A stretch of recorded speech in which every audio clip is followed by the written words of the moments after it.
안녕하세요. 이번 콘텐츠 산업 2022 결산 2023 전망 세미나에서 전망 발표를 맡은 정보분석팀 전창영 선임연구원입니다. 올해의 전망 키워드를 지금부터 소개합니다. 첫 번째 키워드는 W 곡선입니다. 2020년 코로나19 영향으로 세계 주요국의 경제 성장률은 큰 폭으로 하락했습니다. 특히 유럽연합의 경우 전년 동기 대비 약 마이너스 13%에 가까운 감소폭을 보였는데요. 2021년 팬데믹을 뉴노멀로 받아들이기 시작하면서 14% 경제 성장률을 기록하며 회복에 대한 기대감을 갖게 했습니다. 이러한 추세는 다시 2022년 세계 경제 위기 신호가 곳곳에서 나타나며 불안정해지고 있습니다. 대표적으로 러시아 우크라이나 전쟁을 예로 들 수 있죠.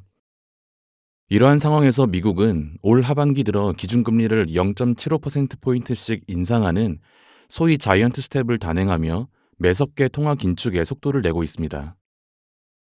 한국은행 역시 2023년 경제성장률 전망치를 1.7%로 전망하는 등 지속적으로 하향 조정을 이어가고 있죠. 이러한 대외 경제 변수의 영향을 받아 콘텐츠 산업 역시 2023년 투자 위축이 예상되고 있습니다. 그럼에도 불구하고 한 가지 희망을 찾아보고자 합니다. 2023년 세계 경제 전망과 달리 콘텐츠 산업은 크게 위축되지 않을 것이라는 예측인데요. 이용자들이 콘텐츠 소비를 위해 지갑을 얼마나 열 것인지 지표를 통해 확인해 보겠습니다. 다음에 그래프를 함께 보시죠. 파란색 그래프는 소비자 심리 지수를 나타냅니다. 매년 한국은행에서 발표하는 소비자 심리 지수는 국내 소비자들의 미래 소비와 경기 등을 전망할 때 유용하며 전반적인 소비 심리를 종합적으로 판단할 수 있는 지수입니다. 빨간색 그래프인 교양, 오락, 문화생활비 지출 전망 지수는 가구의 지출 규모 증감에 대한 소비자 예상을 지수화한 건데요. 이 두 가지를 비교해 보면 코로나19가 발생한 2020년 일제히 10점 이상씩 하락했지만 2021년 V턴으로 반등하며 소비심리 회복에 대한 기대감을 높이고 있습니다. 저희가 주목하는 시점은 두 지수의 패턴이 달라지는 2022년입니다. 2022년 세계 경기 침체 신호가 뚜렷해지면서 소비자 심리 지수는 전년 대비 10점 가까이 감소한 반면 교양, 오락, 문화생활비 지출 전망 지수, 즉 콘텐츠에 대한 소비 심리는 지속적으로 상승 패턴을 보이는 걸 알 수 있습니다. 경기가 침체되고 시장이 위축되는 등 불확실성을 헤쳐나갈 또 다른 기회를 만들어야 할 시기로 보이는데요.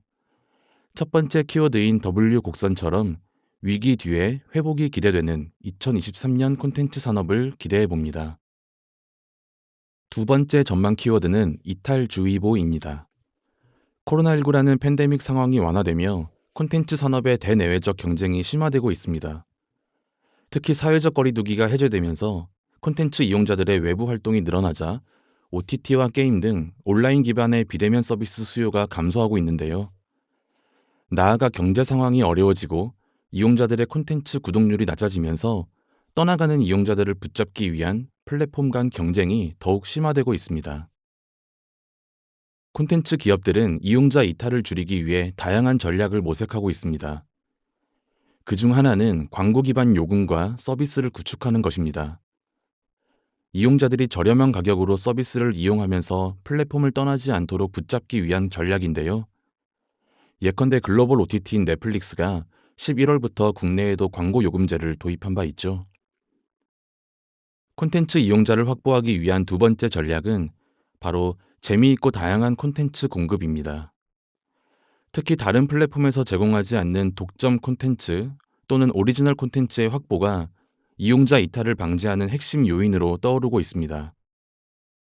이를 위해 플랫폼들은 콘텐츠를 확보하기 위해 M&A와 기업 간 파트너십 등을 통해 콘텐츠를 확보하고 있습니다. 국내 OTT 기업인 티빙은 KT 시즌을 흡수 합병했고 웨이브는 HBO와 대규모 콘텐츠 월정액 독점 계약을 맺었습니다. 이용자 이탈을 막기 위한 마지막 전략은 인기 IP를 기반으로 영토를 확장하는 것입니다.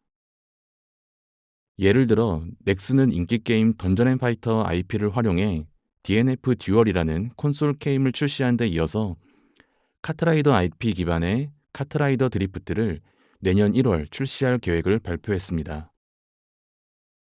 이처럼 밖으로 나가려는 이용자들의 이탈을 막고 신규 이용자들의 유입을 확보하기 위한 플랫폼 간 경쟁이 치열해지고 있는데요. 팬데믹 동안 증가한 디지털 콘텐츠 이용 추세를 유지하기 위해 기업들은 더욱 다양한 방안과 전략들을 모색해 나갈 것으로 보입니다. 두 번째 전망 키워드 이탈주의보처럼 2023년은 이용자의 이탈을 막기 위한 콘텐츠 기업들의 다양한 비즈니스 전략이 기대됩니다.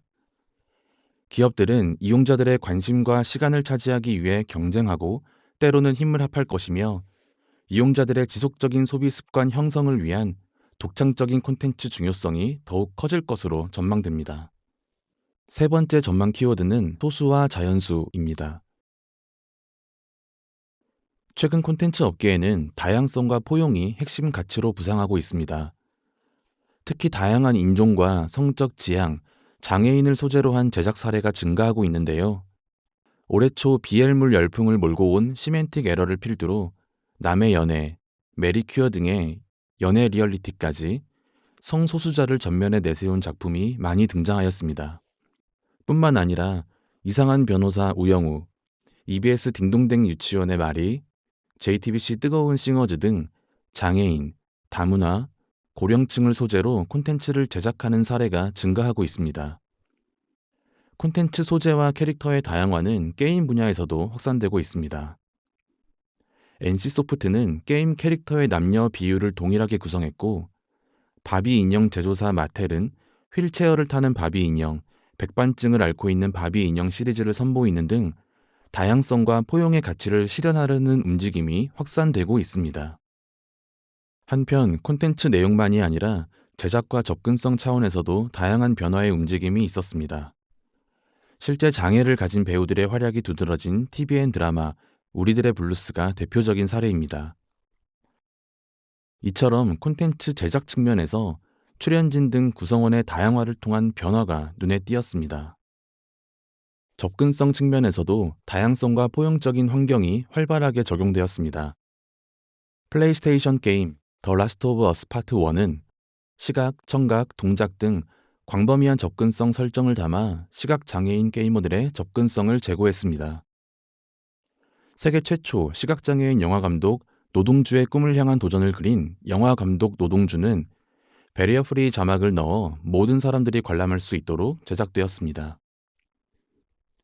이처럼 향후 콘텐츠 장벽을 낮추고 모두가 함께 즐길 수 있는 포용적 환경이 주목되고 있고 갈수록 콘텐츠 스펙트럼이 넓어지고 있는데요. 2023년에는 다양한 내용, 다양한 창작자, 그리고 다양한 이용자가 함께 만드는 장애 없는 콘텐츠, 나아가 더욱 좋은 사회가 만들어지기를 기대해 보겠습니다. 제가 뽑은 키워드는 한국형 콘텐츠가 더 다채로워진다라는 건데요. 콘텐츠가 범람하는 시대 속에서 글로벌 콘텐츠 향유자들을 더 많이 만나기 위해서 내용이 더 다채로워지고 소재도 더 다양해지고 그걸 전달하는 방식이 더 포용적으로 발전하는 한 해가 될 것으로 보입니다. 내년 키워드는 로컬과 글로벌의 접점이라고 생각합니다. 로컬 색깔을 확실히 유지해 오면서 글로벌 시장에서 위상을 넓혀왔던 K 콘텐츠가 이제는 글로벌 스탠다드를 배워서 내실을 기하면서 좀 더 넓은 글로벌 공감대를 향해 나갈 것이라고 전망됩니다. 안녕하세요. 이어서 전망 발표를 맡은 미래정책팀 반옥숙 선임연구원입니다. 네 번째 전망 키워드는 본격 가동 K-스튜디오 시스템입니다. 올해 콘텐츠 산업에서 보여진 주요한 특징 중 하나는 기업 간 인수합병이 활발히 진행되면서 대형 스튜디오 체제로 전환된 것입니다. 국내 대형 스튜디오 및 콘텐츠 미디어 분야 기업들은 중소형 제작사와 해외 제작사를 인수합병함으로써 제작 역량을 강화하고 IP 확보를 위한 준비 단계를 마무리하였는데요. 이들은 대형 스튜디오 시스템을 활용하여 IP 확보, 투자, 제작, 유통의 전 단계를 주도해 나갈 것이라 보여집니다. 이미 웹툰과 웹소설을 중심으로 원천 IP를 보유하고 있는 콘텐츠 기업들은 IP를 활용한 영상 제작, 투자, 배급을 더욱 확대해 나가고 있는데요. 올해 카카오 엔터테인먼트는 보유하고 있는 원천 IP를 활용하여 산에 맞선 어게인 마이 라이프를 성공시켰습니다. 이처럼 대형 스튜디오를 중심으로 컨텐츠 IP 확보에서부터 유통에 이르는 전 과정이 통합되면서 각 단계별 뿐만 아니라 모든 과정을 기획, 총괄할 수 있는 전문 인력의 중요성이 더욱 커질 것으로 보입니다. 국내외 컨텐츠 기업의 인수합병을 통한 K-스튜디오 시스템의 구축은 글로벌 시장으로 진출하기 위한 첫 번째 준비 단계라고도 할 수 있습니다. 앞으로도 글로벌 가치 사슬을 확장해가며 해외에서의 컨텐츠 제작, 유통 역시 본격화될 것으로 보입니다. 스튜디오 드래곤과 헐리우드 제작사인 스카이댄스가 공동 제작한 미국 드라마 빅도어 프라이즈는 내년 상반기 애플 TV 플러스를 통해 공개될 예정이라고 하고요. 티빙 역시 영화 욘더를 시작으로 파라마운트 플러스와 함께 오리지널 콘텐츠를 추가 제작, 공개할 것이라고 발표하였습니다. 이처럼 국내 콘텐츠 기업은 대형화되면서 제작과 유통망을 확보하며 규모의 경제를 실현하고 있는데요. 한편으로 중소형 콘텐츠 제작사들은 플랫폼에 콘텐츠를 공급할 때 제작비 회수를 위해 콘텐츠에 대한 권리 일체를 플랫폼에 넘기고 추가 수익을 포기하는 경우가 많았습니다. 하지만 OTT를 통해 K 콘텐츠가 글로벌 시장으로 확산되고 경쟁력을 확보하게 되면서 중소형 제작사들 또한 IP를 확보하고 콘텐츠를 통한 부가가치를 창출하기 위한 시도를 보여주고 있습니다. 올해 우트 더 영투 더 우를 외치게 했던 드라마 이상한 변호사 우영우의 제작사인 A스토리는 작품의 IP를 100% 보유하고 플랫폼의 방송권, 전송권을 판매하였습니다. 이 덕분에 작품의 2차적 저작물, 즉 리메이크, 관련 상품 제작 등의 부가 사업과 드라마의 시즌2 제작에 대한 논의를 제작사가 주도할 수 있게 되었습니다. 하지만 국내 중소형 제작사들이 모두 A스토리와 레몽레인처럼 컨텐츠 IP를 확보할 수 있는 상황은 아닙니다. 이에 따라 앞으로는 IP 보유와 수익의 공정한 배분을 위한 목소리가 더욱 확대될 것으로 보여집니다. 스튜디오 시스템으로 전환되는 흐름 속에서 국내 콘텐츠 기업이 글로벌 가치 사슬을 확장하여 K 콘텐츠 재도약의 시기를 맞이할 수 있기를 기대해 보겠습니다. 5번째 전망 키워드는 콘고지신입니다. 콘텐츠의 생명 주기가 길어졌습니다. 특히 인기 콘텐츠 IP는 오랜 시간이 지나도 후속 콘텐츠 또는 파생 콘텐츠로 다시 제작되면서 부가가치와 수익을 창출하기도 합니다. 콘텐츠 IP의 생명을 연장시키는 또 하나의 전략은 이용자들의 요구를 파악하여 후속 콘텐츠를 빠르게 제작하는 것입니다. 올해 한 번쯤은 들어보셨을 웹드라마 시멘틱 에러는 1월 왓챠에서 공개된 이후 팬들의 요청에 의해 영화로 개봉하여 관객 5만 명 이상을 동원하였습니다. 올해는 영상뿐만 아니라 콘텐츠 장르 전반에 걸쳐 추억의 콘텐츠들이 다시 살아난 한 해였습니다. 포켓몬스터 띠부띠부씨를 모으기 위해 편의점과 마트를 찾아다니지 않으셨나요? 또는 탑건을 보기 위해 오랜만에 영화관을 찾아가지는 않으셨나요? 이렇게 오래전 콘텐츠도 세대를 넘어 다시 새로운 놀이로, 명작으로 우리 앞에 나타나기도 합니다. 특히 그때 그 시절 모두에게 설렘을 안겨주었던 탑건 매버릭은 1987년 개봉 이후 무려 36년 만에 후속작으로 제작되어 글로벌 수익 10억 달러를 돌파하였는데요. 국내에서도 800만 명 이상의 관객을 동원하며 팬데믹 이후 외화 최고 흥행을 기록하였습니다. 탑건은 콘텐츠 프랜차이즈의 가능성을 재확인하며 현재 OTT 시리즈로의 추가 제작 또한 논의 중에 있다고 합니다. 다음으로 인기 콘텐츠 IP와 포맷을 활용한 성공 사례들 또한 다수 확인할 수 있었던 올해였는데요. 2021년 언니들의 싸움을 보여주었던 스트릿 우먼 파이터는 올해 남성 댄서들의 배틀을 보여주었고 10년 전 첫 방송을 했던 마녀사냥은 웹 예능으로 제작되며 다시 한번 그린라이트를 비추었습니다. 드라마 아스달 연대기는 장르를 확장하여 게임으로 제작 중인데요. 내년 하반기 드라마 시즌2의 방영에 맞추어 게임이 출시되며 IP의 시너지 효과를 기대해 보아도 좋을 것 같습니다. 장르를 확장하는 IP 활용 사례는 이뿐만이 아닙니다. 웹툰 나 혼자만 레벨업 역시 영상에 이어 게임으로 제작되고 있고, 카카오 웹툰에서 연재했던 천계영 작가의 웹툰 좋아하면 울리는은 넷플릭스 드라마 제작 이후 최근 연예 예능으로 제작되어 방송을 앞두고 있습니다. 마지막으로 IP 확장에 있어 K 포맷의 경쟁력 또한 여전히 지속되고 있습니다. 올해 1월 SBS 프로그램인 DNA 싱어 판타스틱 패밀리 포맷은 방영 전 영국에 선판매되었고 11월에는 유튜브 콘텐츠로 제작된 내고왕의 포맷이 필리핀에 판매되는 등 K 포맷의 인기도 앞으로 계속될 것으로 보여집니다. 콘텐츠 IP는 핵심적인 창의 자원입니다.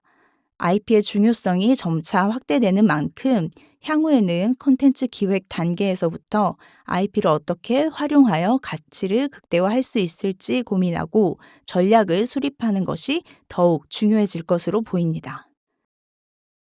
6번째 전망 키워드, 여러분의 콘비티아이는 무엇인가요? 장르와 형식, 이용 플랫폼까지 점차 복잡해지는 콘텐츠 생태계 속에서 이용자들 역시 새로운 소비 습관을 형성하며 영향력을 확대해 가고 있습니다.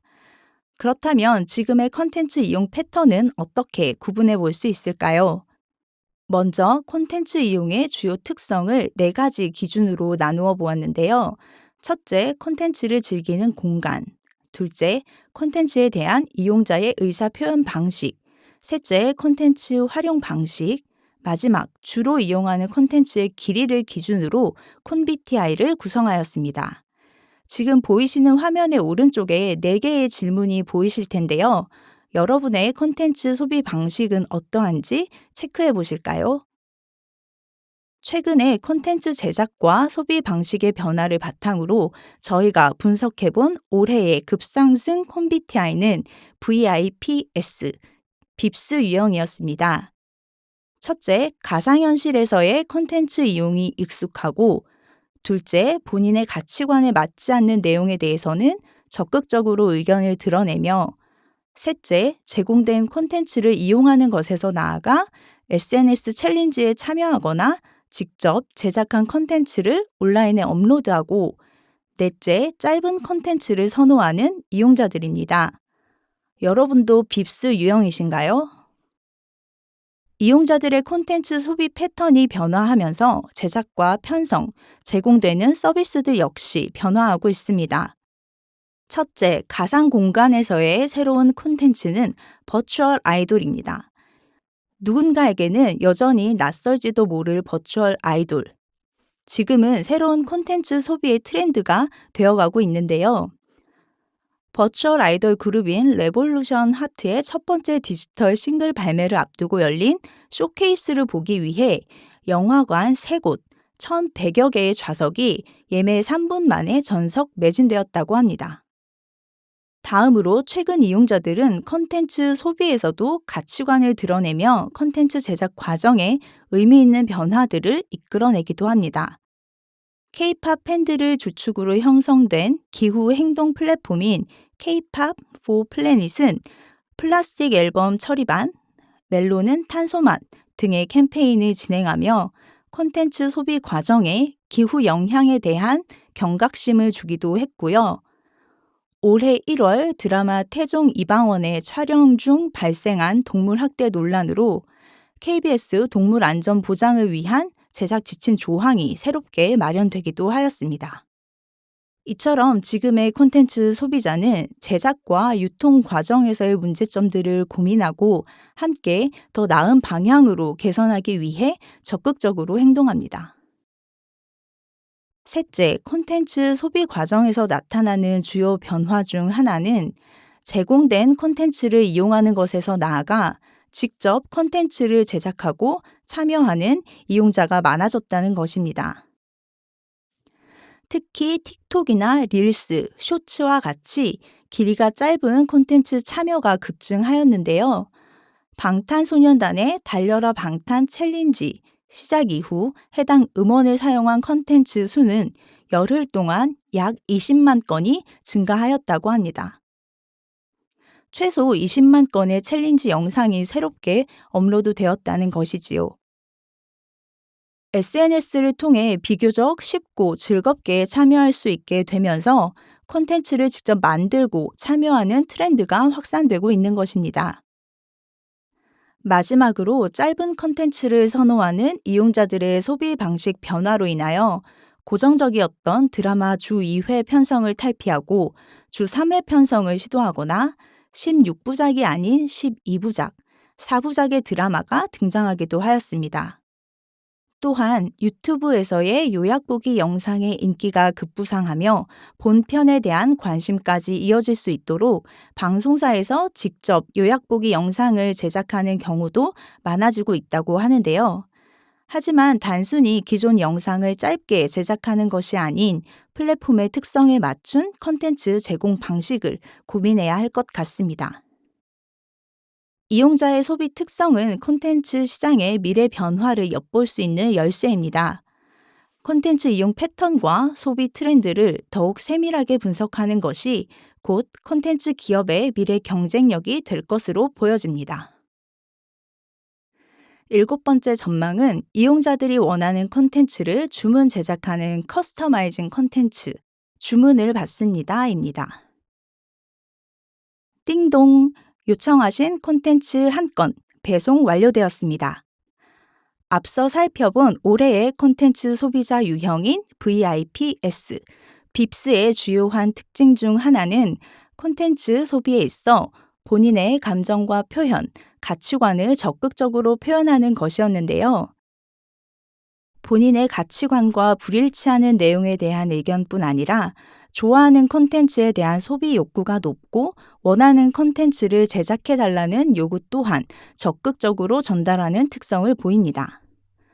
본편에서 다루어지지 않은 이야기의 스핀오프, 굿즈와 대본집, 포토 에세이까지 다양한 2차 저작물을 요구하고 적극적으로 향유하는 팬들이 많아졌는데요.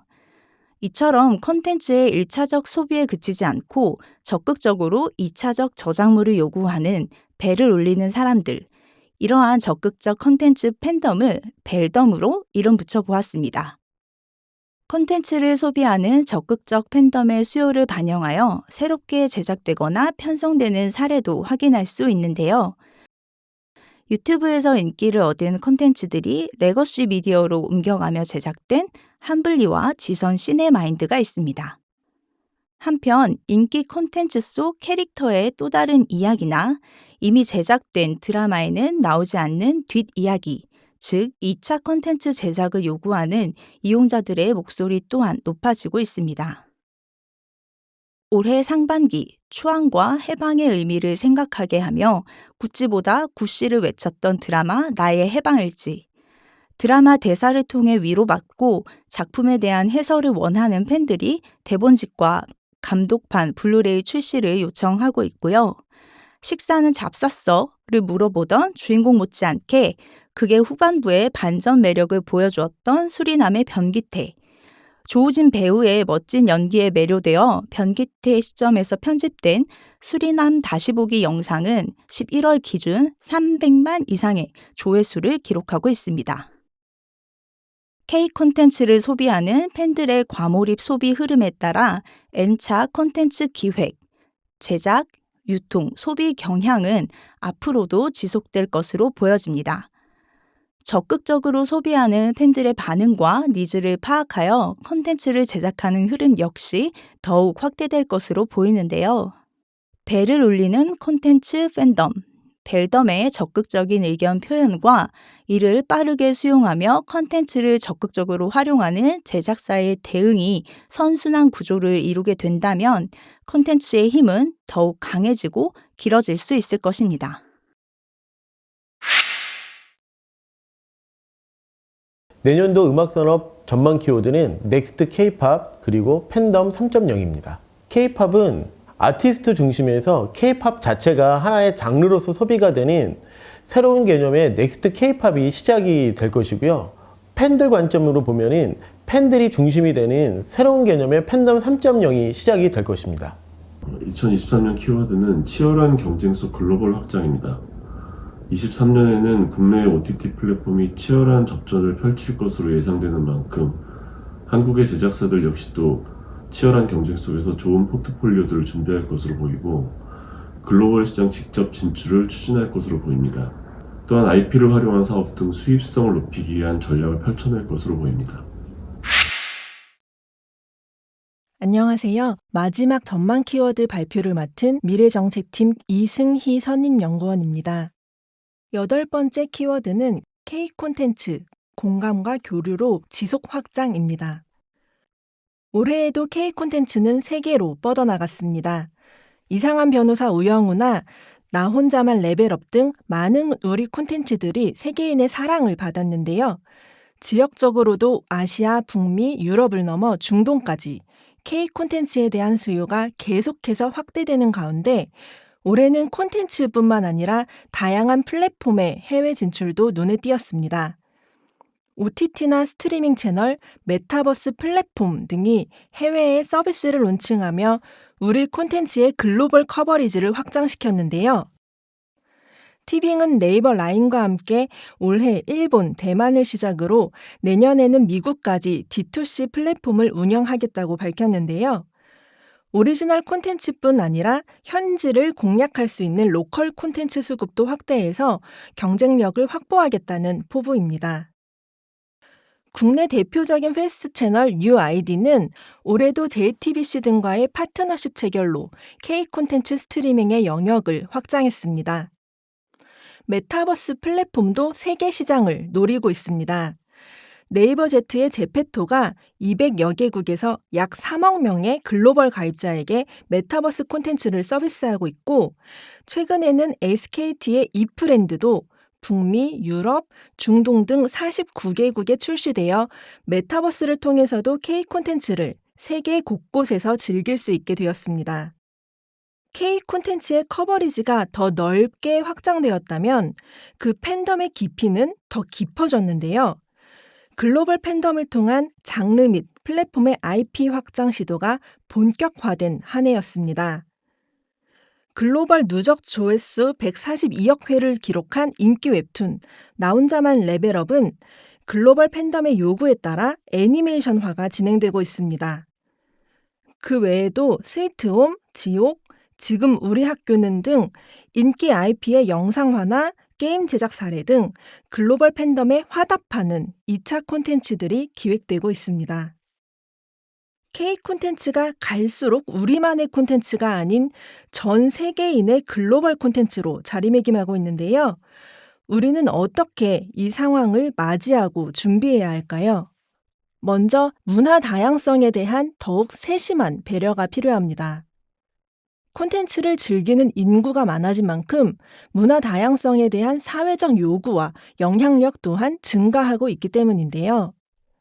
특정 국가의 문화에 대한 이해가 없이 콘텐츠를 제작하는 경우 인종차별, 종교 문제 등 여러 가지 논란이 발생할 우려가 있기 때문에 각 나라의 종교적, 역사적, 정치적, 사회적 정서와 금기에 반하는 내용이 여과 없이 전달되지 않도록 세심한 주의와 노력이 필요하겠습니다.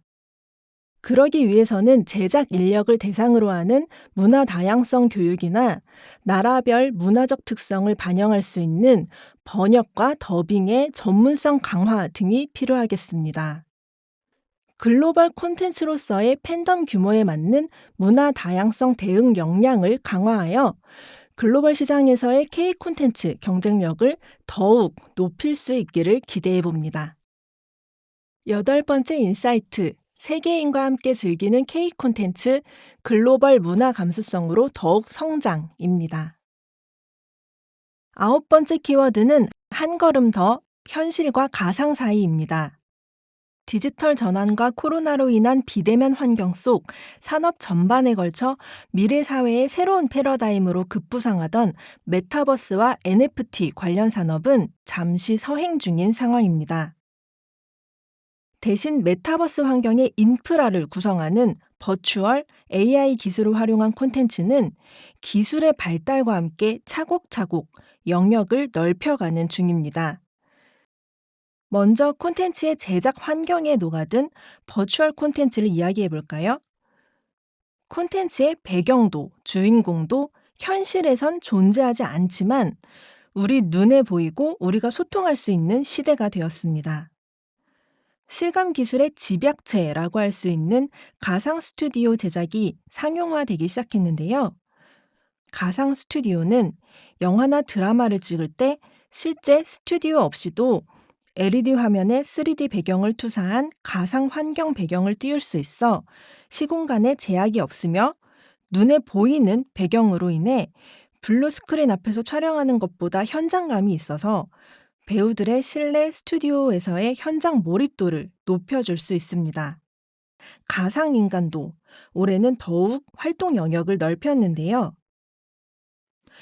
주로 SNS 속 인플루언서나 패션 화보 모델 등으로 활동하던 이들 가상인간은 올해는 보다 현실 세계로 가까이 진출한 느낌입니다. 음원을 발매하며 가수로 데뷔하거나 웹드라마에서 연기를 하거나 라디오에 출연을 하면서 우리 곁에 살아 숨쉬는 듯한 모습을 보여주고 있는데요. 인플루언서에서 엔터테이너로 진화하면서 연예 활동을 확대하고 전 연령층을 대상으로 더욱 대중화를 꾀하고 있는 모습입니다. 올해는 메타버스 융합 콘텐츠 포맷이 본격적으로 태동한 해이기도 합니다. 음악쇼, 서바이벌, 드라마 등 셀러브리티의 가상현실 아바타를 활용한 다양한 예능 프로그램들이 등장했는데요. 앞으로도 새로운 포맷 발굴의 차원에서 메타버스와의 연계를 시도하는 콘텐츠는 증가할 것으로 전망됩니다. 콘텐츠의 창작 과정도 달라졌습니다. AI 기술의 발달로 AI를 활용한 창작이 증가하면서 창작 방식이 변화한 것인데요. 크게 창작 과정의 특정 단계를 AI가 대신해주는 자동화와 AI를 창작 보조로 활용하는 경우로 나누어 볼 수 있겠는데요. 네이버 웹툰, 네오코믹스, 카카오 등 AI를 가장 활발히 활용하고 있는 웹툰 분야에서는 AI 창작 툴을 통한 자동 이미지 생성, 채색 자동화, 자동 번역 및 편집, 웹툰 영상화, 웹툰에 어울리는 배경음악의 자동 재생 등 다양한 공정에 AI를 활용하고 있습니다. AI가 창작 보조로 활용되는 경우에는 보통 AI와 사람이 협업하는 형태를 띠게 되는데요. 드라마 닥터 로이어의 OST가 이런 방식으로 AI를 통해 작곡되었습니다. AI 창작 서비스도 다양하게 출시되었는데요. 텍스트를 입력하면 텍스트의 내용을 기반으로 영상을 만들어주는 텍스트의 영상화 서비스로 비디오 스튜, 구글의 이매진 비디오, 메타의 메이크업 비디오 등이 있고 AI의 기반의 그림, 웹소설, 웹툰을 창작할 수 있는 콜레리라는 플랫폼도 출시되었습니다. 코바코는 국내 최초로 AI 광고 카피라이팅 서비스를 선보이기도 했습니다. 기존의 시공간적 제약을 극복하는 신기술을 활용해 상상력을 발휘하는 콘텐츠의 장르적 실험이 증가할 것으로 예상됩니다. 또 한편으로는 일반인도 자신만의 가상인간을 손쉽게 제작하는 것이 가능해지면서 가상인간을 일종의 아바타로 사용하며 메타버스나 개인 방송 플랫폼에서 활동하는 버추얼 인플루언서, 버튜버 또한 증가할 것으로 예상됩니다. 메타버스 콘텐츠 포맷 발굴 시도는 내년에도 지속될 것으로 보이는데 제작을 위해 막대한 비용이 드는 만큼 인기 있는 기존 프로그램 포맷의 메타버스 전환 등 실험적 시도에 대한 위험 부담을 줄이는 방향으로 진행될 것으로 예상해 봅니다. AI 창작 관련해서는 콘텐츠 창작 공정의 단계별 세부 업무를 대신하는 AI 기술 개발 및 상용화 시도가 이어질 전망입니다. AI 창작 서비스에 상용하는 일반인에게까지 콘텐츠 창작의 장벽을 낮추고 콘텐츠의 생산성을 높이지만 콘텐츠의 문화적, 예술적 가치에 대한 근본적인 질문을 던지기도 합니다. 버추얼 AI 콘텐츠가 쏟아지기 시작하는 이 시점에 우리는 신기술 콘텐츠 관련 산업 진흥을 위한 법제도 정비와 창작 인력의 고유한 예술적 가치 보호의 균형점을 고민할 필요가 있겠습니다. 9번째 인사이트는 낮아진 콘텐츠 창작의 벽, 신기술 콘텐츠로 신활로 개척입니다. 콘텐츠 산업 2022 결산과 2023 전망 세미나 마지막 키워드는 창의노동, 변곡점에 서다입니다. 디지털 전환으로 가중된 콘텐츠 산업의 글로벌 경쟁 심화, 엔데믹 이후 이용자 이탈 등 수익성 악화, 전 세계적인 경기 침체 등의 영향으로 기업에서는 효율적인 인력 운영에 대한 필요성이 커지게 되었습니다. 이러한 환경 변화의 가운데 콘텐츠 산업의 인력 운영 효율성을 높이려는 움직임들이 포착되는데요. 첫 번째는 시스템형 집단 창작의 확대입니다. 콘텐츠 창작 과정을 세분화하여 단계별로 여러 명이 합동 결과물을 창작하는 방식인데요. 창작 인력이 중간에 교체되거나 새로 투입되는 경우에는 등장인물과 플롯 등을 정리한 바이브를 통해 공백을 최소화할 수 있다고 합니다. 영화 투자 배급사 쇼박스도 집단 창작 시스템을 도입했는데요.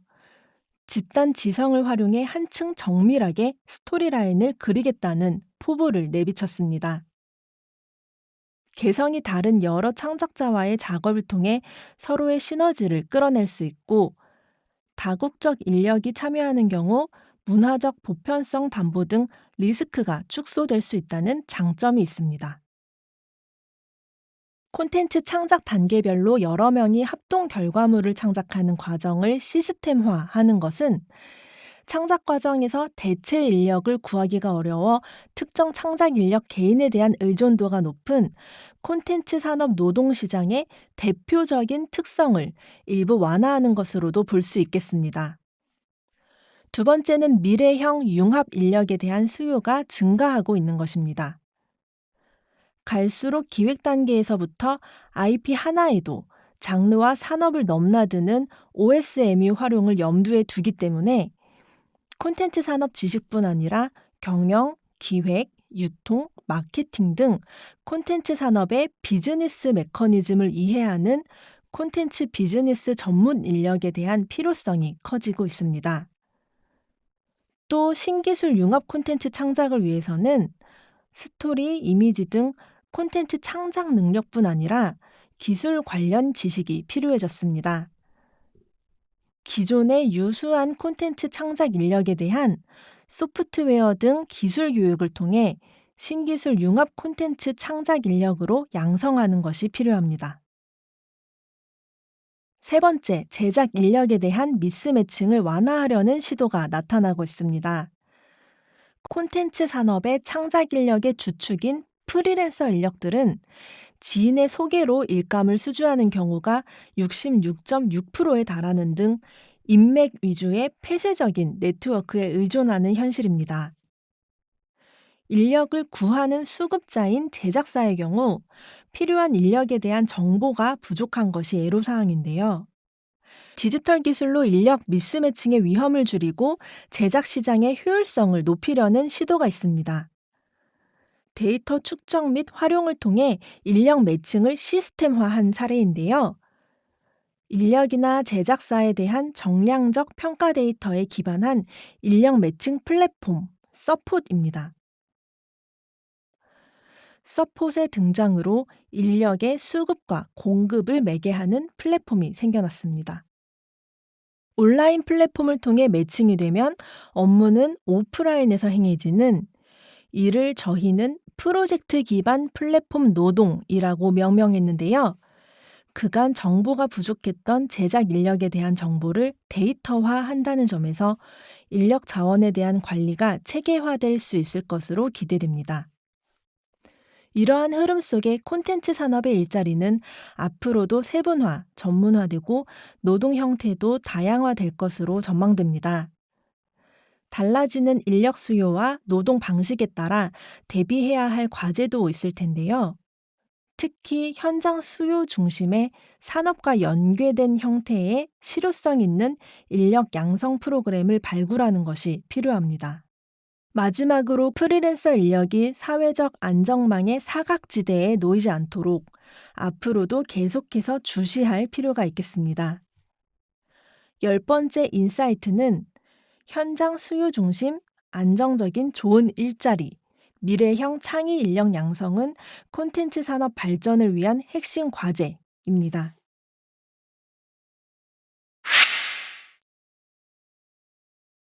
내년도 K 포맷과 공동 제작의 키워드는 글로벌 현지화입니다.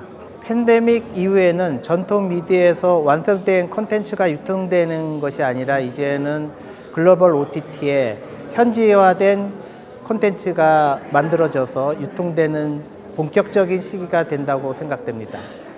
내년도 컨텐츠 사업의 키워드는 거품이 빠진 AI와 NFT라고 말씀드릴 수 있겠습니다. 작년과 금년까지만 하더라도 AI와 NFT에 대한 한상들이 많았는데 내년부터는 사용자들이 직접 AI와 NFT를 체험하면서 그 실체를 확인하실 수 있을 것이라고 과감히 말씀드릴 수 있겠습니다. 지금까지 10개의 콘텐츠 산업 전망 키워드를 말씀드렸습니다. 서두에서 살펴봤듯이 현재 글로벌 경제 상황은 위축될 가능성이 높아 보이고 국내 콘텐츠 산업에도 여러 어려움이 있을 것으로 전망됩니다. 그러나 새로운 도전으로 늘 위기를 극복해왔던 콘텐츠 산업이 2023년에도 무한한 가능성을 바탕으로 성장하는 한 해가 되기를 바라봅니다. 감사합니다. 감사합니다.